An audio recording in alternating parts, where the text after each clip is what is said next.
Welcome back. It is 7:23 on this Monday, April 18. The Texas House budget included an amendment that would require public universities that are state-funded gender and sexuality centers on campus to add a traditional family values center with equal funding. And therein lies the tale with our UT reporter, Laura Lapin. Good to see you. Thank you. Good morning. So now UT is supposedly one of the schools that would have to add a traditional family values center. Okay. And as the news makes its way from the Capitol to campus, many people are wondering, what exactly are traditional family values?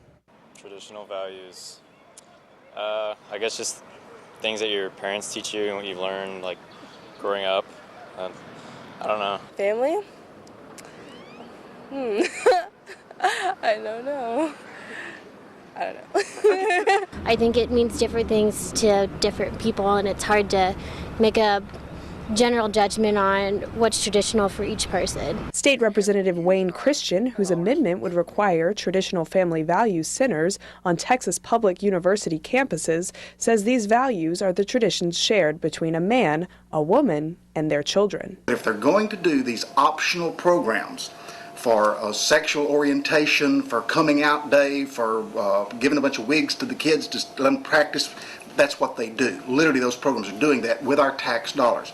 Mine is, if they're going to do that, fine, but I want to pay equal dollars for the traditional values of America. Ana Ishel Rosal says that the Gender and Sexuality Center was created by students who needed a safe haven on campus. When you are part of mainstream society, I think things become so normalized that you don't necessarily realize the ways that your the things that you identify with are everywhere, because it's like the air. At about the same time the Texas House approved this amendment, another proposed amendment was shot down. It would have required school districts to report incidences of harassment on the basis of sexual orientation. Ideology aside, Republicans on campus President Justin May says the focus of the legislation should be on the opinions of the students. We have, more than anyone, a real investment as far as us paying our money into the system